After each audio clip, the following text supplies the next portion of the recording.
Okay, ladies and gentlemen, welcome to episode 3 of the SGWrestlingCast. As we have mentioned in our last podcast, this is going to be our Wrestlemania show.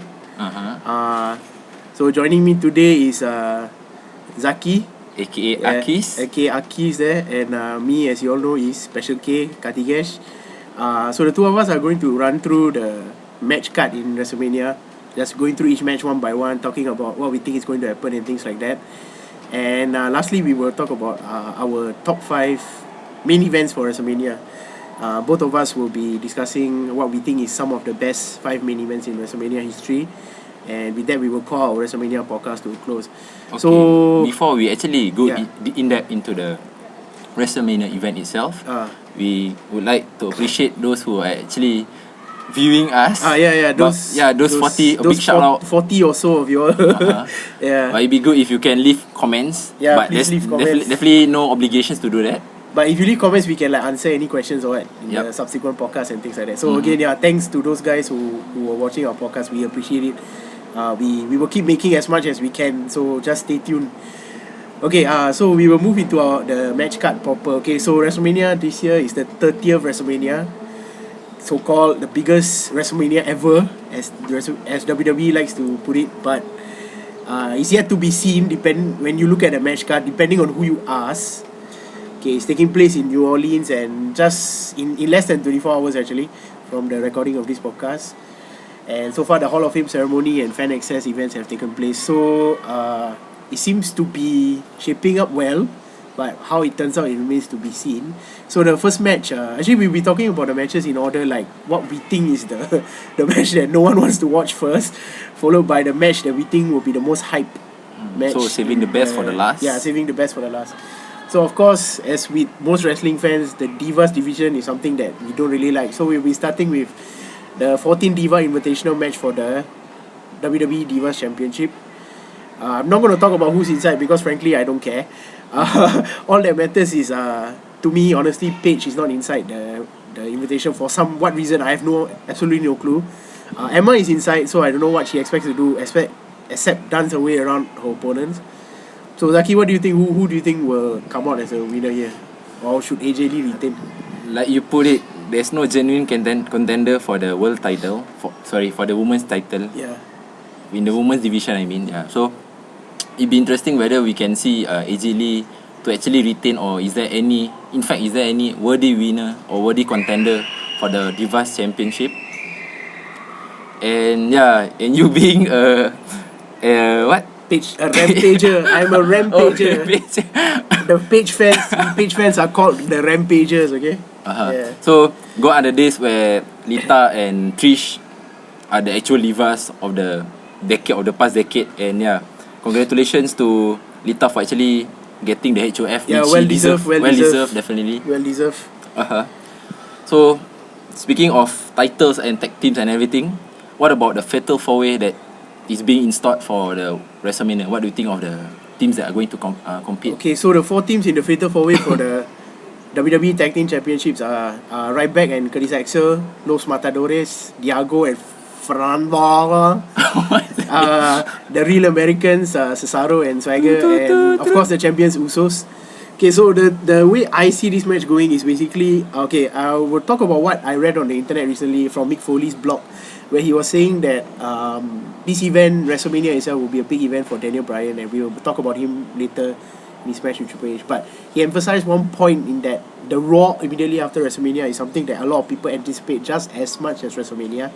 And he predicts that there is something going on with Antonio Cesaro, but he won't exactly say what. So most of us are speculating that maybe he might turn face at WrestleMania and go against Coulter and Swagger. So if it does happen, I'll be glad to see it happen, because I've been watching Cesaro since his indie days, and I think he's extremely talented, and he should be given a push for the world title. Which is not surprising, because you can see the cracks in the tag team division in his tag team with his tag team partner with Jack Swagger. So I think he's better off as a singles competitor, and he definitely has the strength and the potential to be pushed up from just being a mid card to actually a future superstar. Okay, so the consensus here being that we think that Los Matadores won't win. They got a fan appeal, but frankly I don't see them as champions. the Real Americans might lose because of a squabble. So we expect them to get pinned by either one of the Usos to retain the title, because the Usos won it just recently only, and I don't think they would cause them to give it up so easily and so soon. And okay, after that, the next match that we'll be talking about is the Andre the Giant Battle Royal. Allegedly it's a 30-man Battle Royal, but there's only 27 names listed as of now. So we are trying to speculate who will the other three members be. And there's news that Stone Cold will be at WrestleMania 30. Finally. But there's no news of what exactly his role will be in WrestleMania 30. And of course, wrestling fans know he is not medically cleared to wrestle. Ooh. So I don't think he will be taking up the 3 spots. I would like to see him doing the stunners, the trademark move. Yeah, at most I hope that he just comes and gives either the winner a stunner or the loser a stunner, or both of them a stunner, and then just like set the New Orleans arena like on fire. Yeah. So, but right now we are thinking, like, discussing this for quite a long time. We are not really sure who is going to win the Battle Royal, because there's not really any implication as to what will happen if the person won. Like, I'm not sure whether is it going to go to a contendership for a title, or is it just so a what's the incentive, or what's the reward yeah, exactly, behind winning? So if they win, then what, trophy or what? Then I'm not sure. So that's the thing. Yeah. So we don't know who is going to win this thing. But if I have to lay down like a prediction, I would of course go with one of my favorite wrestlers of all time, The Miz. Boo, bias. He's not biased. He's not biased. The Miz is the Y2J of the new millennium. Okay. If you say so. But in terms of the winner, I don't know, it's up in the open up in the air, like who will win. But it actually doesn't matter to me. Yeah, personally, I don't think it's who will win. Austin, Hogan, even Rock, we don't even care. So Zaki is on the fence. I'm going with the Miz. Yeah, I'm going with the Miz. But it's also strange the fact that there is no Intercontinental title match in this WrestleMania, which I'm not sure why. But Christian was supposed to be the original number 1 contender, but he got into a concussion. So ironically, the number 1 contendership shifted to the specialist of having concussion, Dolph Ziggler. And there's no matches coming up from that. In fact, Big E is inside the Battle Royal, Big E is also inside. There's definitely no Intercontinental match. 30-man Battle Royal. So we are not sure what is exactly going to happen there in terms of who's going to win and what's going to be the outcome and things like that. So I think people should just enjoy the match as just a tribute Battle Royal to one of the greatest superstars ever to grace the wrestling ring, the late great Andre the Giant. And okay, next on the match card we'll be looking at is The Shield versus the New Age Outlaws and Kane, which is something of an interest to myself, because in our previous podcast we were talking about how the Shield had a face turn, and as such that people were wondering maybe whether all of them would turn face or maybe only one of them would turn face. But it seems strange that they would turn face as a whole, because it goes against their whole gimmick and idea of like interferences and numbers game and things like that. But I'm really not interested in why this match actually came about. I don't even know how come the New Age Outlaw, the Old Age Outlaws are actually involved in this match. Yeah, I think it could be a much bigger match, but it has not been promoted well, because I think it's like the Shield against the Authority, Kane and the New Age Outlaws. So I think it would be good if they had promoted it better, but sadly this is what it is. But I still think it would be a great match, because Shield has been putting on good matches for the past 2-3 months or so. Every time you see people like Seth Rollins like doing high flying moves, and Roman Reigns with his spear out of nowhere, and Dean Ambrose looking like a freak. So a lot of things tend to happen. So I think this will be another good match to watch on the surface, but I'm not really sure what exactly will happen, because I'm not leaning to either one to win, because I think most likely it depends how they would want to advance the storyline. But I guess is the feud between the Shield and the Wyatts is rather short term. There was quickly cool off. It then quickly cooled off. Yeah. It quickly cool off, and now that's why you see Bray Wyatt pitting his skills against Cena, which is surprising, because Cena is not in the title picture, in the World Heavyweight title picture. I think he's been in the title picture enough already. And that's I think true. This match, the Cena versus Wyatt match, is something that I think is going to be one of the dark horse matches in this entire WrestleMania, because Bray Wyatt is really an excellent competitor, and it goes to Cena whether he can, match on par in terms of skills and things like that. In-ring chemistry, I like to call it, because if some of you all remember the match between Daniel Bryan and Bray Wyatt, which was an excellent match, and if people notice there was a botch that was immediately unbotched, so that showed how skilled these two people actually are in terms of like that mental like telepathy they have when they were inside the ring. So I think it could go either way between Cena and Wyatt. And again, just like the Shield and New Age Outlaws match we were talking about earlier, there is no real reason behind the feud except this alleged reason that Cena is some like perceived positive idol that Wyatt wants to extinguish, which to me makes no sense because Daniel Bryan is now becoming the John Cena of the WWE, and frankly, a lot of us are hating the Yes movement because it's just exactly what's happening to Cena. It's just happening to Daniel Bryan. That whole like underdog, never give up nonsense thing that Cena had long ago.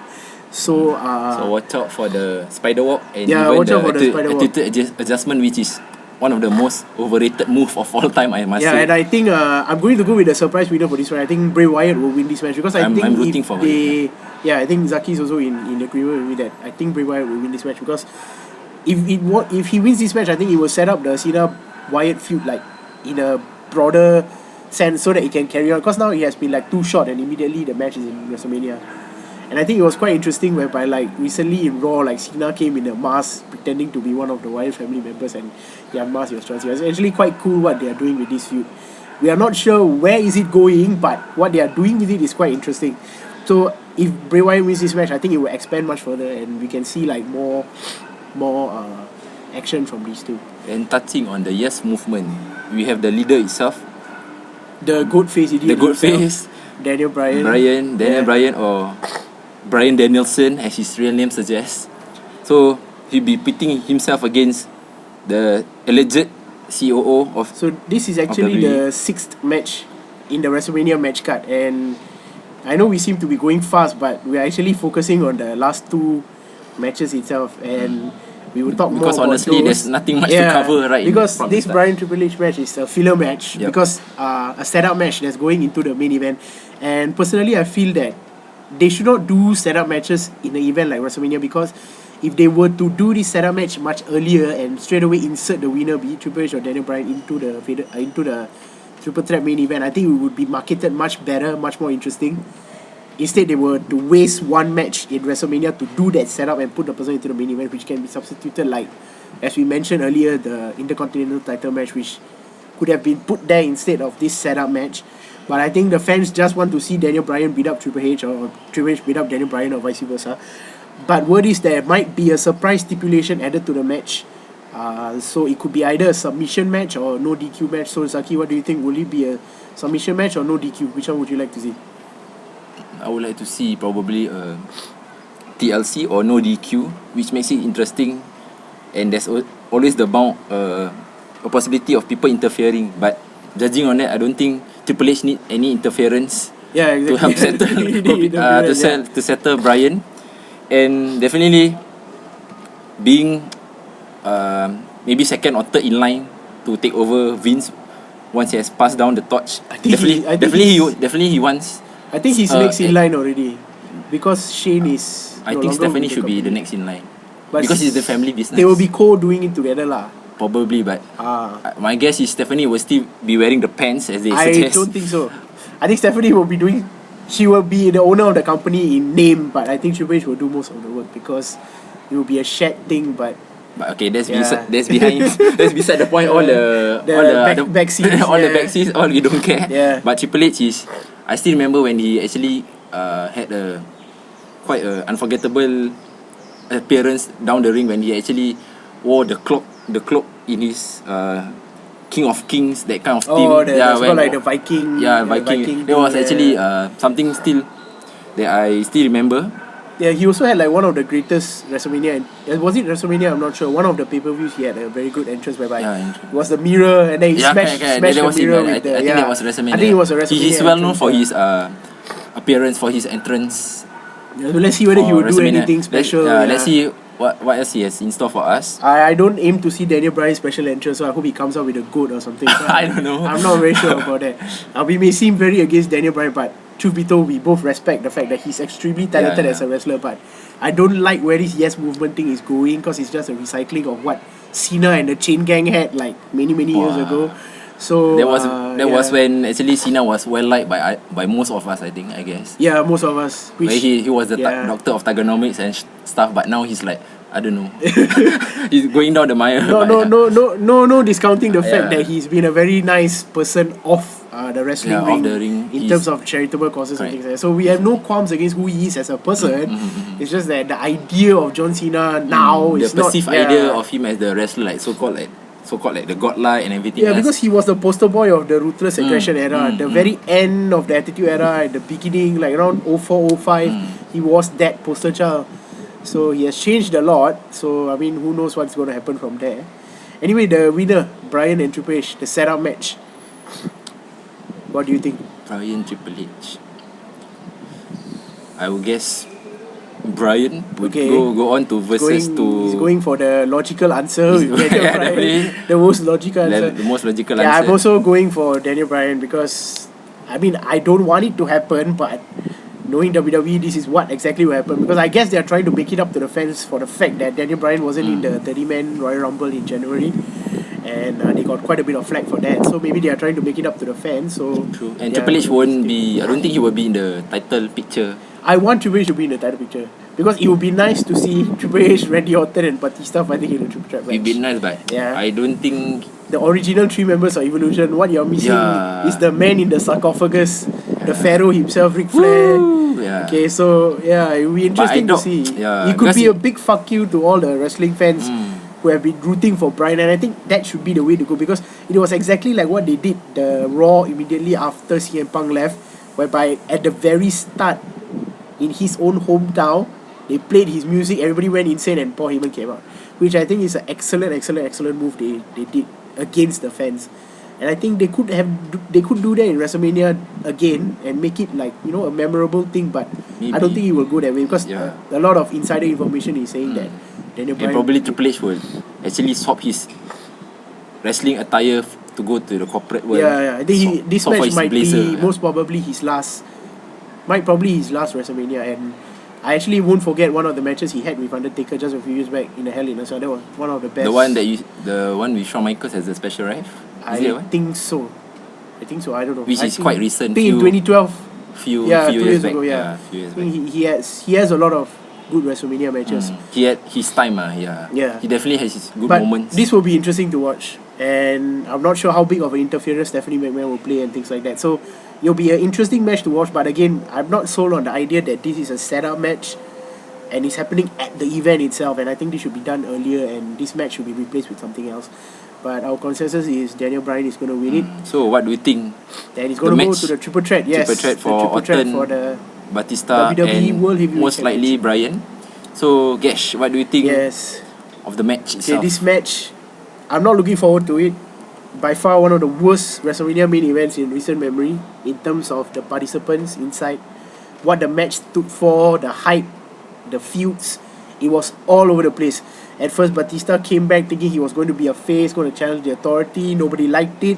He inadvertently became heel. He started aligning himself with the authority, and then the authority had like a love triangle between Randy Orton and Batista, and he was like going in a mess.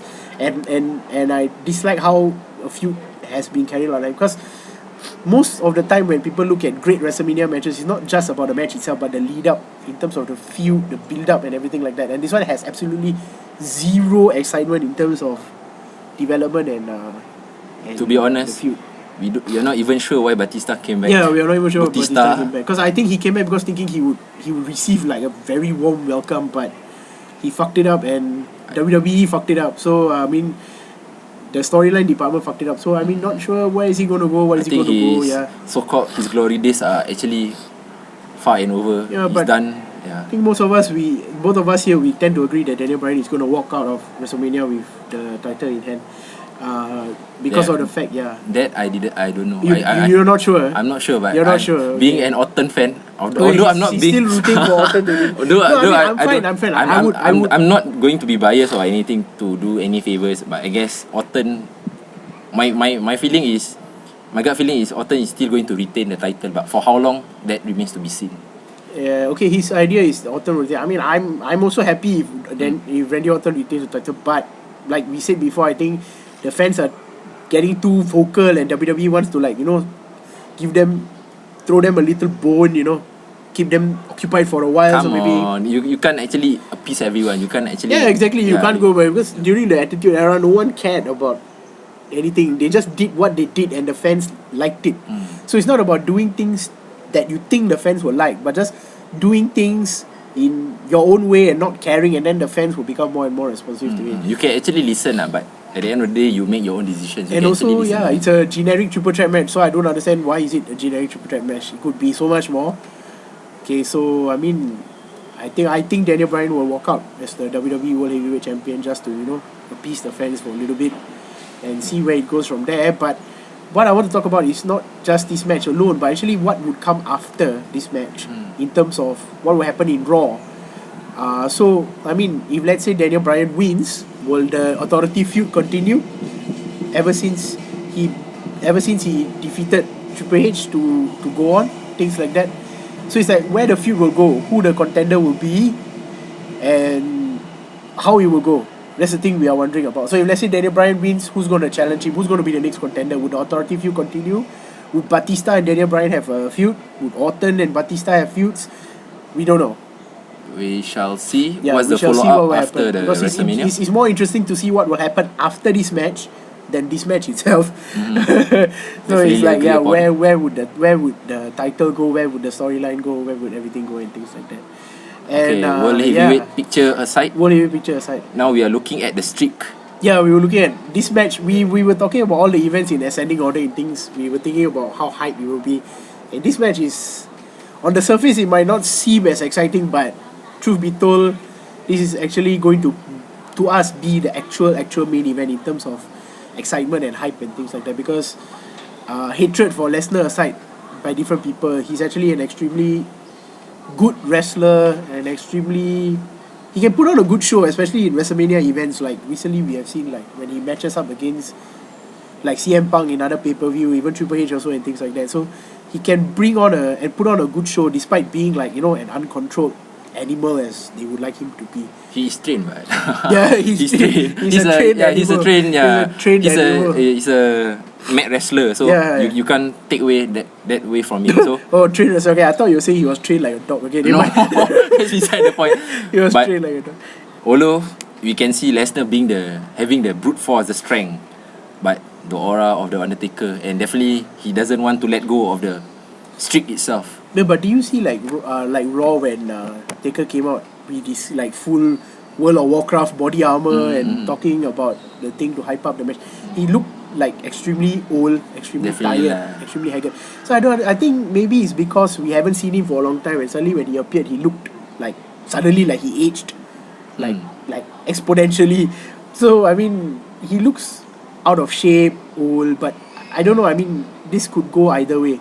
Which is like set up for a living legend. Yeah. Then you only call him say maybe once a year, I'm twice. hoping- Less than 10 appearance Yeah. a year. Part-time wrestler. Yeah, and part-time wrestler, Okay, which shout is out to CM Punk. who keeps Shout out talking to about Michelle McCool. part-time wrestler. And because I'm not really sure how this event will go. Which 'Cause ironically, personally- Lesnar is also a part-time wrestler. Jericho yeah. though. Yeah. Jericho too. Sorry to Yeah, no, cut it's you okay. No, because I'm not very sure how this event will go. Because in our hearts as wrestling fans who have been watching Undertaker's streak, we want it to stay remain intact. Yeah, we want it to stay intact, and then when he goes into the Hall of Fame, he goes Eventually in he with the will. intact streak. He will definitely go. Yeah, He will but definitely go. whether he goes in with the broken streak or the intact streak, that's the question. But I feel he should retire with the streak intact because that is the very symbolism of his whole legend in this industry. Yes, to cement his Yeah. legacy in So the I hope the wrestling streak world. holds at WrestleMania. Then again, Brock Lesnar seems adamant on breaking the streak, and he has a new T-shirt out: "Eat, sleep, break the streak," which is quite interesting. So I'm not very sure how this will go, but sentimentality says I want Undertaker to keep the streak, and beat Lesnar. Yet you cannot discount the fact that Lesnar definitely has the Yeah. strength. There will be like a lot of brutality in this match, I sense, because Lesnar brings with him like this sort of brutality when he wrestles, and it's very interesting to see that. And I want to see like the dynamic between Taker and Lesnar. I'm not sure whether they have fought before, like back in like when Back then, Undertaker was like the That big was- dog in the yard. Yeah, that was back then. And So they interestingly, might have fought before. they had so-called like a fight, as in they were staring incident or something, like when Taker was actually watching Lesnar's MMA match, then they see eye to eye. There was like a bit of like. So was this like planned or? I'm not too sure. Okay. But yeah, it sounds extremely planned. It seems like there's something going on behind the scenes or what between these two fellas. If I was Undertaker, I would just go inside the ring and put Brock Lesnar in the Hell's Gate triangle lock. Yeah, because that's also an MMA move, the triangle lock. Yep. So yeah, I mean, we could go either way, but I hope Taker keeps the streak intact. Whether they still have any personal vendetta against each other, we don't know. Yeah. Because I think, actually, rumors be told, Taker did have a lot of problems with wrestlers back then, especially HBK back in the 90s and things like that. So we are like Zaki said, we are not very sure about the backstage going on and the backstory. But yeah, we are sentimental wrestling fans, and we obviously want Taker to keep the streak intact and retire with an intact streak. And this will be his last WrestleMania. And yeah, okay. So speaking of sentimentality. Yeah. What do you think of all the previous matches, the previous WrestleMania? Oh, okay. Because we are going down reminiscing the road, going down the road back to the glory days. Yes, we have prepared a special segment for you guys, our top 5 WrestleMania main events. We are going to do this slightly differently because I have ranked my top 5 and Zaki hasn't, because Zaki decided to take a very neutral stand towards how he would like showcase his. Because in order to rank these kind of matches, you need to really consider a lot of thoughts and factors to actually determine the numbers, exactly, the rank. Like our reasons for, I'm pretty sure we might have similarities in our top 5 because I haven't seen his, he hasn't seen mine, and this is the first time we are going to be sharing it with you guys. And so we shall see. We might have the same matches, but the reasoning behind it might be a bit different. So let's go with Zaki first. His first of his top 5 matches, and what does he think the first of his top 5 matches will be? I'm guessing it might be a HBK match because there are a lot of HBK matches in the top 5. Probably. Or do you want me to go first? Okay, you want me to go first? Fine. It's okay. I will take the. Okay. Yeah, sure. So basically, like he has mentioned earlier, in no particular order. Yeah, in no particular order. One of the greatest matches that I've seen is actually Flair versus HBK, because it showcases. This was the Flair's last match, right? There was a career-threatening match between Ric Flair and HBK. The emotional match. Definitely an emotional match, not just because it's a match to actually end Flair's career, but it's also the way when we actually demanded HBK to actually give him the last sweet chin music to actually go for the pin, and HBK, he really, with a heavy heart, he still had to do it, but he said, you can see him mouthing the words, right. I'm sorry, I love you. Yeah. And he gave so that shows really a great deal of respect for the 16-time world heavyweight champion. Good choice in your top 5. Yeah. Agree. And definitely one of the rivalry that we used to see then was actually Austin versus The Rock. So this is Austin Rock 1 or Austin Rock 2? I can't recall, but it was. I think it must be the second one, the Hilton. The Hilton. That was Hilton. It was the WrestleMania 19, the one where this is the match that actually decided who will win WrestleMania supremacy. 19. 17. The Rock versus Austin, which is the one to decide who. Oh, okay. Who has it all? Who has the bragging rights? Oh, okay. So it's not the Hilton. Not the Hilton match. Yeah. Okay. It was actually Rock who actually came on top of the match. Okay. This is interesting. I didn't think about that match, but now that you mention it. So this match actually pits again 2 of the most iconic wrestlers in wrestling history, correct. And though I thought that Austin can actually nick it, but probably it was Rock's time, and actually Rock's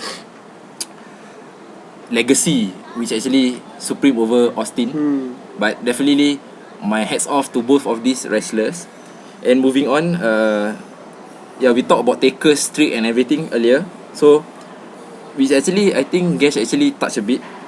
The match when actually Triple H took on the Dead Man, when Shawn Michaels was actually the ref. I think it was the Hell in a Cell, I think 2 years ago, I think it was quite recent. It was one of the better WrestleMania it was matches. an end of an era. It was one of the better matches in recent years. And actually, when you see Triple H, Taker and Shawn Michaels at the end.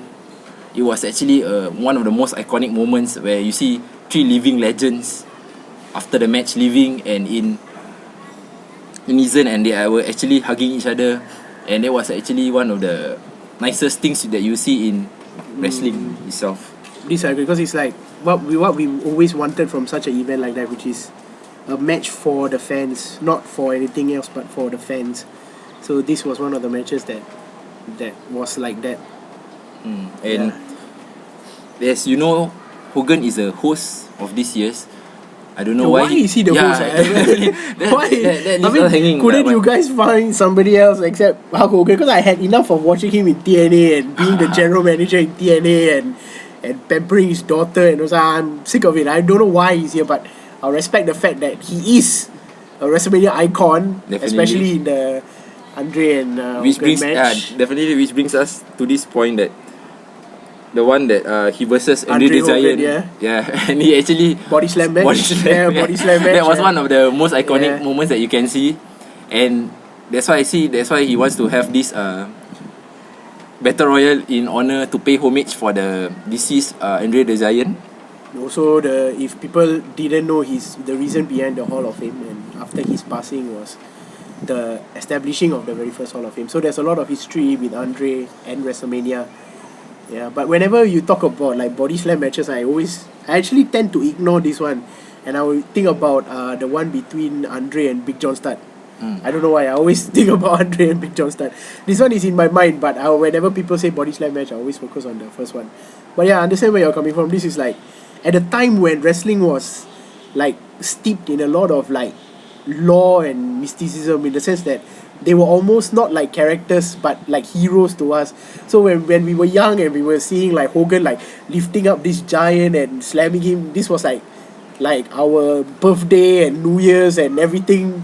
It's like the hero, our superhero, our dear superhero actually defeating the villain itself. It's like something metaphorical. Yeah, it's a very nostalgic match for a lot of people. Yeah, and people will definitely remember, even like youngsters like we remember. We definitely. Frankly, we are not that young, but still we remember. We remember when we were young, when we were seeing this match. I mean, this particular match goes beyond like wrestling. It goes into like the idea of like, heroism and things like that. Yeah, so I agree with this one. Okay, one of the matches. Why are you laughing? Is this bad thing or what? Sorry? Why are you laughing? The fact that I'm laughing is because he is HOF. No offense, of course, definitely. Both these two wrestling, I wouldn't say great, but maybe one is a great, one is an icon, one is the one that, have you ever wondered who am I referring to? He's actually John Cena. No. Okay. Not even close, but actually it's actually the first ladder match ever. This is HBK versus Razor Ramon. Okay. This is actually something. WrestleMania 10, I think. I think it's WrestleMania 10. This is actually something interesting because it was actually the first time, right? Yeah, the first ladder match. The first ladder match for itself. The Intercontinental Championship.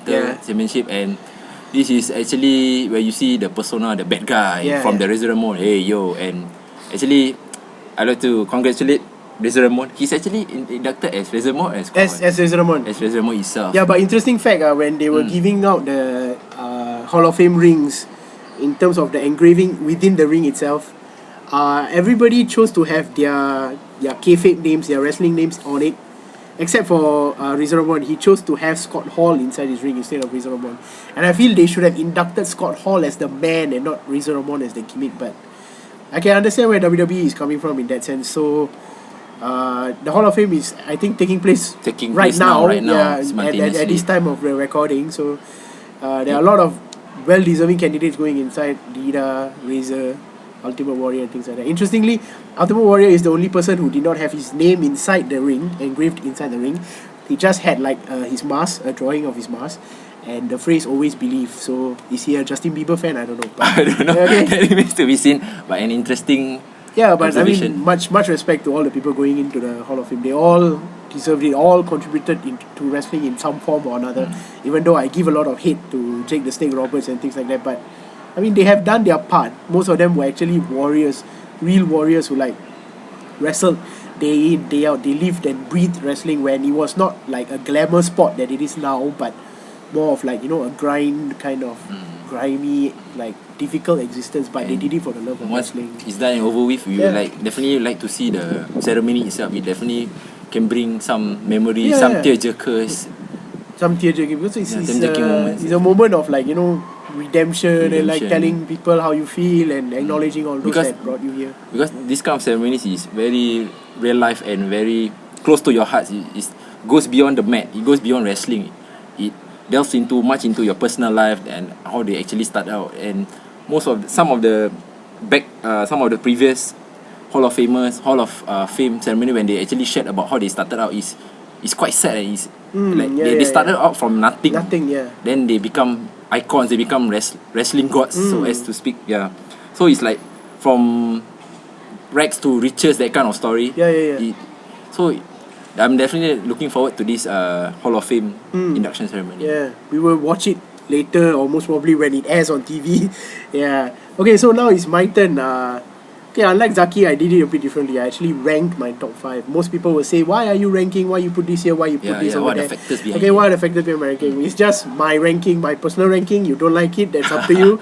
Okay, it's just that I ranked it in the order of not necessarily in terms of how exciting was the match, how popular was the match, what the outcome was, who was inside, was it my favorite wrestler, things like that. It was just a combination of the intangible things, like maybe, for example, like those people viewing the matches, how many people viewed the matches, and various other things like that.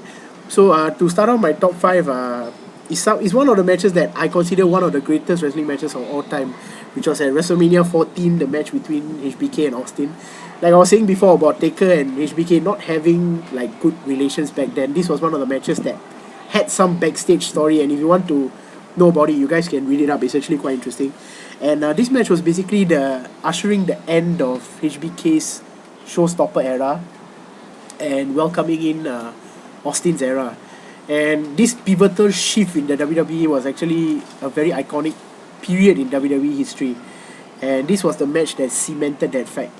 And HBK didn't want to ride off into the sunset, as HBK always is. But, at the end of the day, Austin came out on top.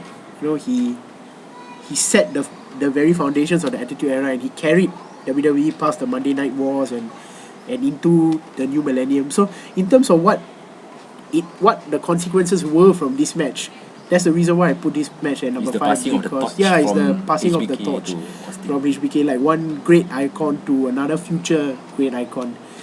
And next on my list is one of the most emotional matches a lot of people remember, especially younger fans, more recent fans, and it goes along with what Zaki mentioned earlier about HBK and Flair, that emotional WrestleMania moment. And this was one of those moments because it had 2 in one WrestleMania, and I'm referring to the one between HBK, Triple H and Chris Benoit at WrestleMania 20 Rest in for peace. the World Heavyweight Championship. I mean, for all that Benoit did outside of the ring, I'm a personal believer on the fact that you should remember a life how a man lives it, not how he died. So in terms of emotion, this was one of the most emotional matches ever in WWE. Not only the fact that Chris Benoit won the World Heavyweight title, but it was the embrace between Eddie Guerrero and Chris Benoit at the end of that event that was really memorable. Yeah, that was a very memorable thing for not only wrestling fans, but I think even casual fans who knew nothing much about the back history between Eddie and Chris. Even they felt the emotion, and those of us who of course knew their closeness, how they were with the Radicals and things like that, it felt a bit more to us. So this was a very nostalgic yet sympathetic moment for myself when I watched the match, and it's sad to see that these 2 people are no longer with us, but they have left us with such great memories, and we should respect them as such. And the third on my ranking is Rock versus Austin, not Rock Austin 1, but Rock Austin 2, which everybody remembers at WrestleMania 17 purely because of Austin's heel turn. And it's something that none of us actually expected. And first and foremost, this event was in Texas, and Austin's home ground, and the fact that if Austin were to lose, frankly, fans would have rioted, but nobody anticipated how the match would have gone Austin's way. Everybody knew it would go Austin's way, but nobody knew how it would go Austin's way. And frankly, when we saw Austin and McMahon in cahoots, it was like like watching, you know, maybe Spider-Man allying with Venom and Doc Ock and things like that. It's like you would never picture this to happen, but it happened in front of our eyes, and it was extremely shocking to me when I was young. And it was like why Austin? Why did you do this? And then, but now looking back at the match, I think it was really symbolic of the fact that Austin could literally do anything he wanted, and fans still would respect him.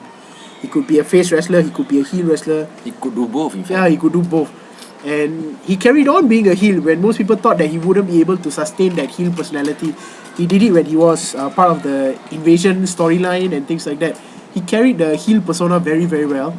And this was one of the matches that showcased all different sides of Austin and why he deserves to be in the Hall of Fame, and in fact one of the greatest wrestlers of all time.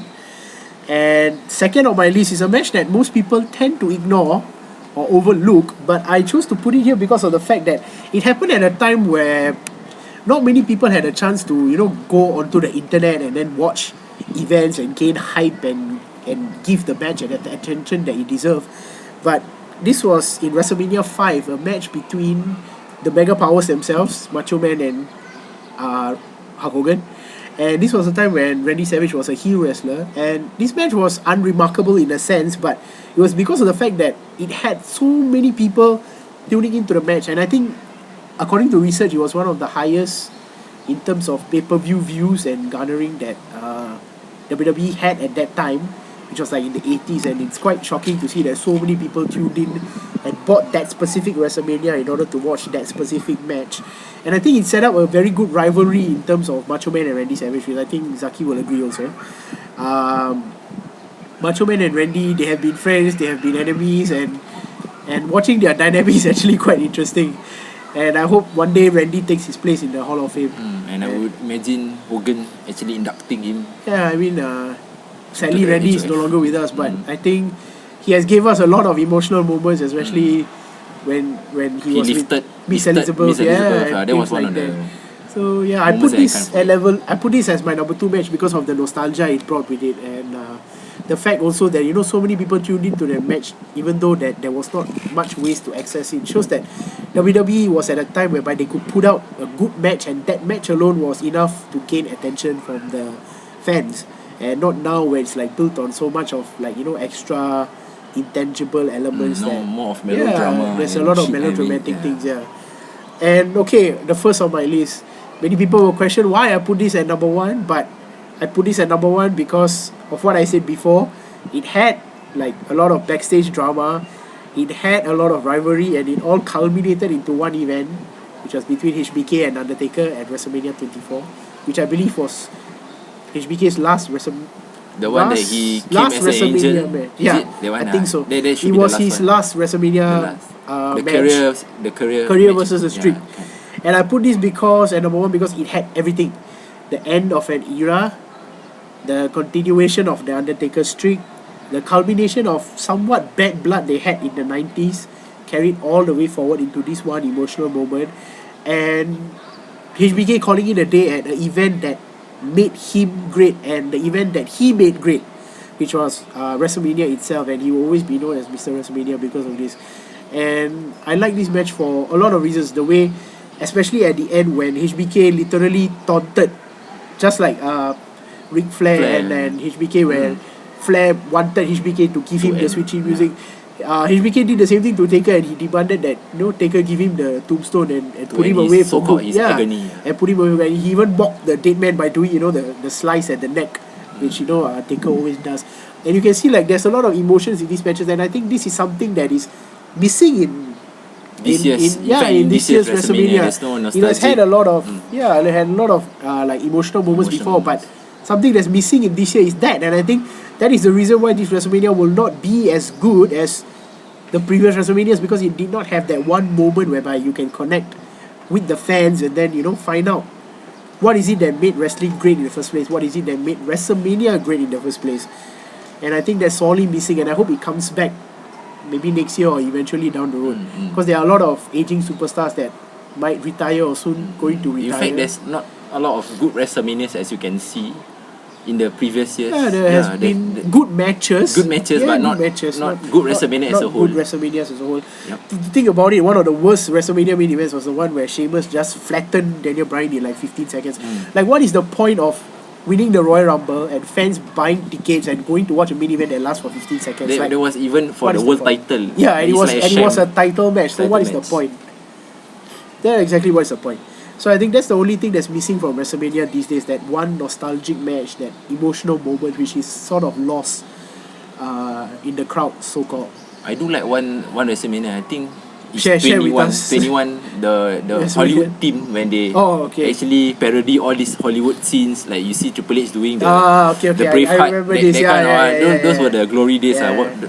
That's one of the nicest Yeah, WrestleMania. because 21 having was the team. 05, so it's like the ruthless aggression. I think it's like sort of lost in a lot of us. Like, the fact is they don't take the event as big as it used to. They just call it a big event, but there's something missing. And I think Correct. those people who enjoy wrestling like us, and those of you who are listening to us right now, you guys are seeking for that moment that connects you to the match, and that is what makes It has to be the grandest stage of them all, but it doesn't seem to justify that tag. Okay, and Sadly. one last thing before we end the podcast. We have said our top 5, so if you guys have any like things that you want to add, you can add it in the comments below, and you can agree with us, disagree with us, but we'll be more than welcome to listen to your opinions and have a discussion. And we want to talk about Stone Cold and the fact that he is going to be at WrestleMania, but at what capacity we do not know. Yep, like we said earlier, what capacity we do not know. He's not medically cleared to wrestle, so maybe he might just come and give stunners to everyone. I don't mind. Or he might do the sellout thing like Hogan did and promote WWE Network, which is the most logical thing that will happen. Not again. Not again, yeah. Or he might be in ringside giving commentary to one of the matches. So I wouldn't mind. either way, please stay tuned for WrestleMania, because I think a lot of us are excited to see what Stone Cold is going to bring. Either as a special enforcer, you name it, bellboy, whatever. Yeah. The bell announcer, host, host definitely not Hogan. Yeah. Okay, so going back on the whole, like, we see WrestleMania is kind of subpar, but we haven't watched it yet, so we might be in tune for some surprises, we might not. But in any case, we will be updating how this thing goes, maybe next week, in the following weeks. And with that, we actually come to the end. So if you guys have anything that you all want to ask, you all can just drop it in the comments below. And thank you for actually listening. Thank you for listening through the this is a much longer podcast. Definitely. Yeah, so if you guys have any advice for us, like, any topics that we want to give and things like that, you can just feel free to give it in the comments. And guys, give a shout out to any wrestling fans in Singapore here. Give a shout out to guys at SPW, Singapore Professional Wrestling. We have been to one of their events, and frankly, those guys can put on a good show. So you guys can subscribe to them on YouTube. Their channel is at SPW, and if there are events going around, like, they have it every 2 months, so you guys can check it out. You can go By there. the way, we are not paid to promote. Yeah, we are not paid to promote this. We are not paid to promote. But we are definitely we are promoting fans. of actually having a local fan base. Yeah, we are local fan base for wrestling. Yeah, actually, it's not something easy to actually coordinate such thing. we were third row at Collision, one of their recent pay-per-views, and they brought down Sanjay Dutt and you Zima Ion. imagine they can attract top So stars. it was like a very good match to see them, like, have that chemistry with those overseas wrestlers and things like that.